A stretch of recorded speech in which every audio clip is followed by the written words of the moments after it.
In the dead of night, deep in the heart of the Confederate South, a slave didn't just run for freedom.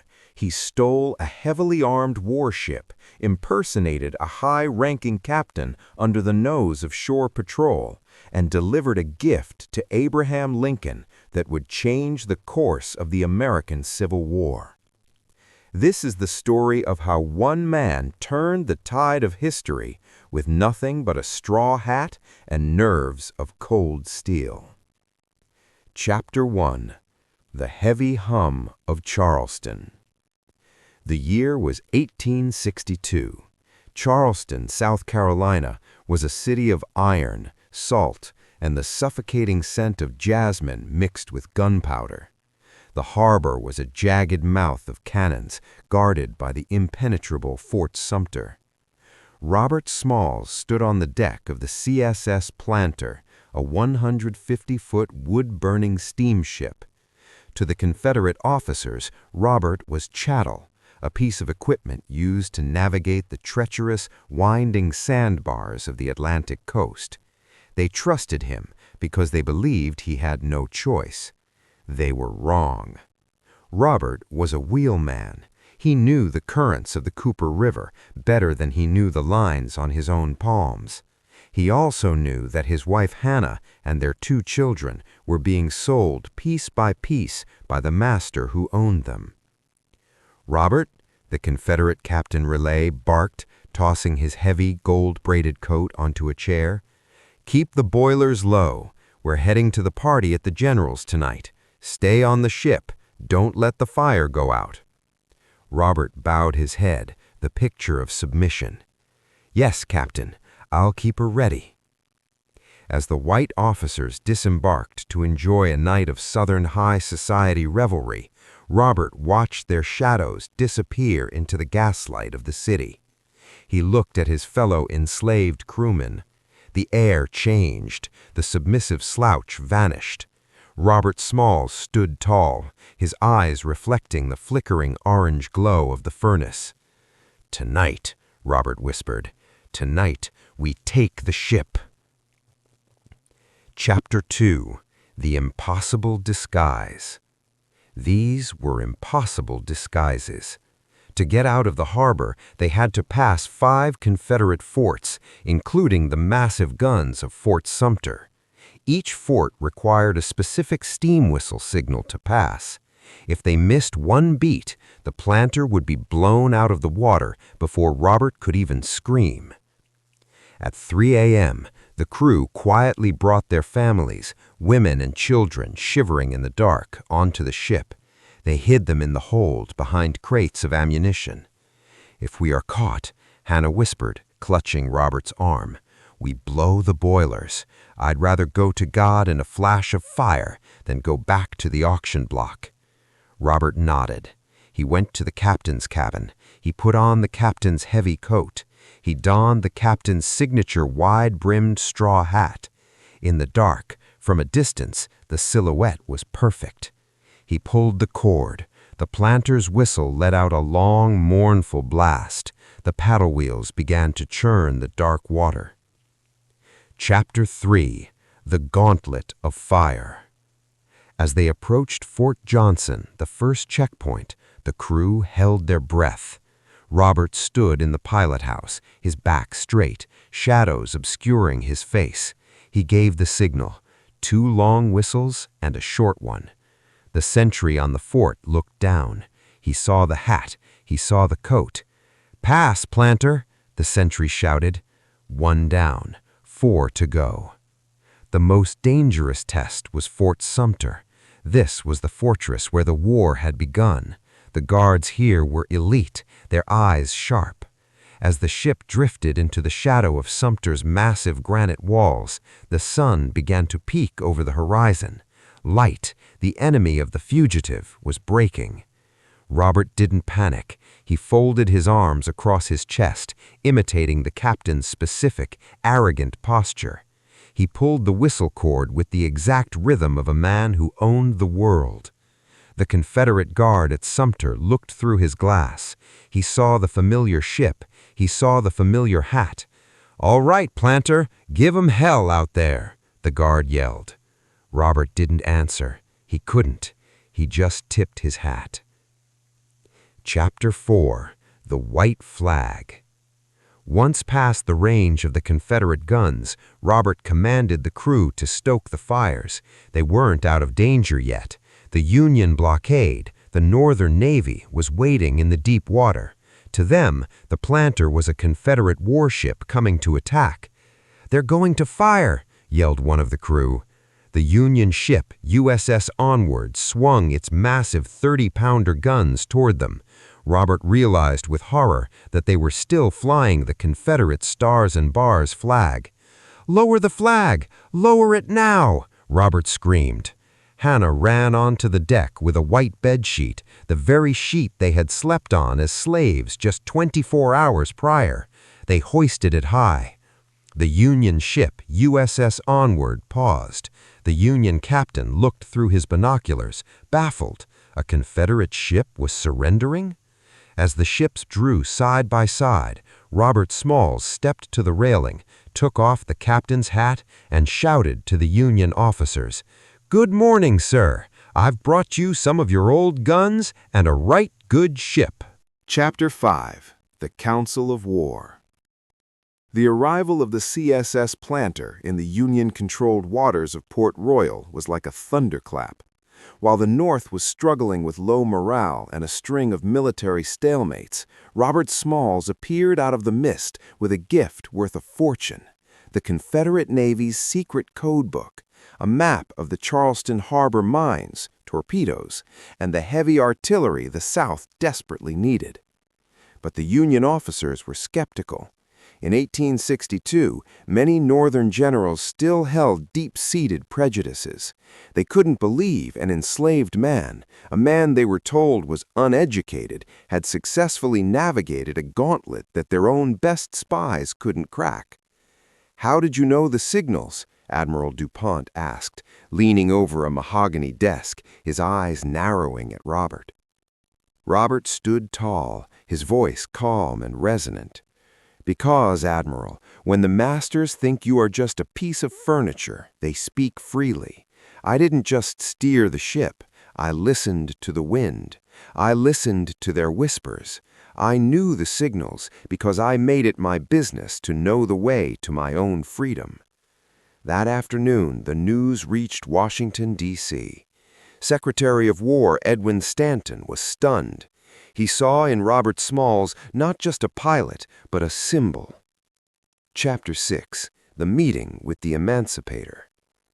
By late 1862, Robert was sent to Washington. The city was a swamp of tension. President Abraham Lincoln was under immense pressure to win the war, but he was hesitant about one thing: should black men be allowed to carry rifles and fight? Robert Smalls was ushered into the White House. He walked through the halls where men who looked like him were usually only allowed to serve tea. When he met Lincoln, the contrast was striking: the tall, lanky president and the stocky, powerful sailor. "Mr. President," Robert said, "I have seen the bravery of my people. We don't just want to be free, we want to earn that freedom with the same lead and steel the South uses to keep us in chains." Lincoln listened. He was impressed by Robert's tactical mind. Shortly after their meeting, the policy began to shift. Robert Smalls became one of the primary catalysts for the creation of the United States Colored Troops, USCT. He didn't just escape the war, he recruited 5,000 men to join it. Chapter 7. The Ghost of the Harbor. Robert was sent back to the front lines. The Union Navy did something unprecedented. They commissioned him as the captain of the very ship he had stolen. Now the Planter was painted in Union colors. It was a ghost ship to the Confederates. Every time they saw it on the horizon, it was a reminder of their greatest humiliation. In 1863, during a fierce battle at Folly Island, the Planter came under heavy fire from Confederate shore batteries. The white Union captain of the ship panicked. He ordered the ship to surrender, fearing they would all be slaughtered. He even tried to hide in the coal bunker. Robert refused to surrender. He knew that if he and his black crew were captured, they wouldn't be treated as prisoners of war. They would be executed or sold back into slavery immediately. "Step aside," Robert told the shivering captain. Robert took the wheel. Shells whistled through the air, exploding in geysers of salt water around the hull. The ship was wooden. One direct hit to the boiler would turn it into a coffin. Robert steered the Planter through a narrow, shallow channel where the heavy Confederate guns couldn't aim low enough to hit them. He didn't just save the ship, he brought it back into the fight. For this bravery, he was officially promoted to the rank of captain, making him the highest-paid black officer of the Civil War. Chapter 8: The Master's Debt. The war finally ended in 1865. The South was in ruins. Charleston, once the proud crown jewel of the Confederacy, was a hollowed-out shell of its former self. Robert Smalls returned to the city where he was once sold on a block. He walked down the familiar streets of Beaufort, South Carolina. He stopped in front of a grand, white-pillared mansion, the McKee House. This was the house where he had been a slave. The McKee family was now destitute. The war had stripped them of their wealth and their land. The house was up for tax sale. He didn't burn it down. He didn't seek blood. Instead, he pulled out the thousands of dollars he had earned from his Navy salary and his prize money, the reward for capturing the Planter. He bought the house.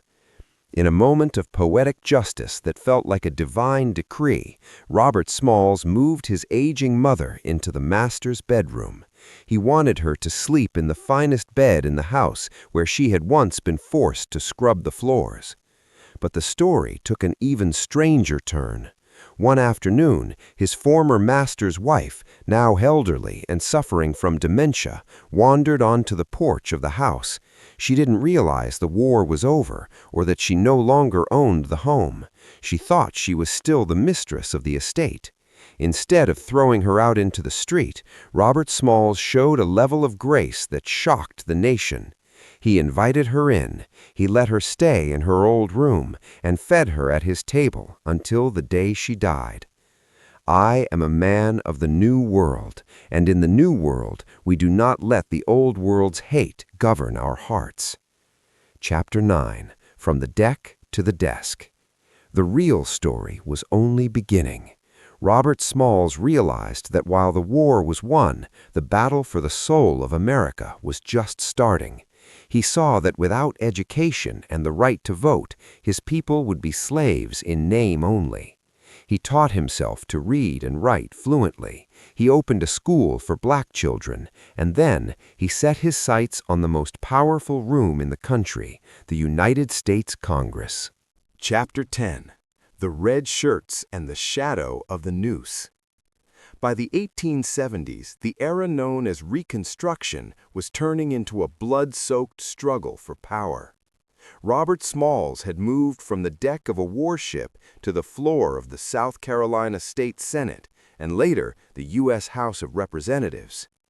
But the South was rising again, not with cannons, but with terror.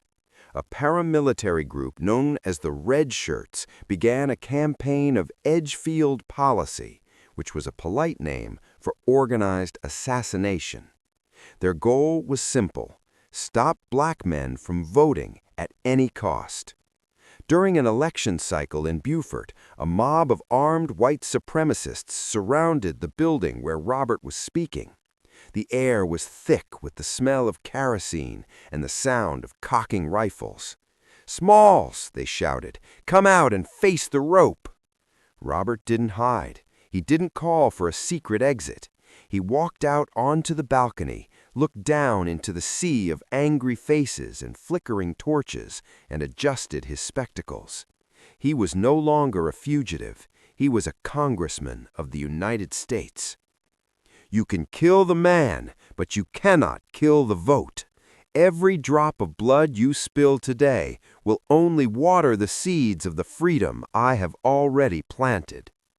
Shockingly, his sheer presence, the aura of a man who had already stared down the guns of Fort Sumter, forced the mob to hesitate. He walked through them, untouched. Chapter 11. The Trial of the Century. The enemies of Smalls realized they couldn't kill him without making him a martyr, so they tried to destroy his character. In 1877, he was accused of taking a $5,000 bribe regarding a printing contract. The evidence was flimsy, and the jury was rigged. Robert was sentenced to prison. The man who had stolen a Confederate ship for the Union was now being marched toward a jail cell in the very state he helped save. But the Lion of Beaufort had friends in high places. As the case moved to the Supreme Court, it became clear the charges were a political hit job. He was eventually pardoned, but the message was clear: the old guard would never stop coming for him. Chapter 12. The Final Stand at the Convention. The climax of Robert's life came in 1895. The state of South Carolina held a constitutional convention with one primary goal: to legally disenfranchise black voters. Robert Smalls was only one of 6 black delegates invited. He was an old man now, his beard white as the sea foam of Charleston Harbor, but his mind was as sharp as a bayonet. He stood before a room full of men who hated his existence and delivered a speech that is still studied by historians today. My race needs no special defense, for the past history of them in this country proves them to be the equal of any people anywhere. All they need is an equal chance in the battle of life. He lost the vote. The laws were changed, ushering in the dark era of Jim Crow. But Robert Smalls had played the long game.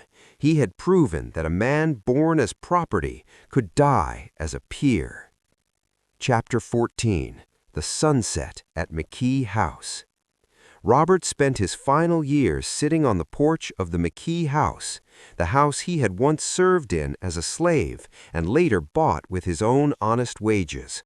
Local children would gather around his rocking chair. He wouldn't tell them stories of bitterness. He would tell them about the night the water was black, the boilers were screaming, and a straw hat fooled the greatest fortress in the South. When he died in 1915, he was buried in the courtyard of the Tabernacle Baptist Church in Beaufort. His monument doesn't just list his titles, it bears his most famous quote: "My race needs no special defense, for the past history of them in this country proves them to be the equal of any people anywhere. All they need is an equal chance in the battle of life."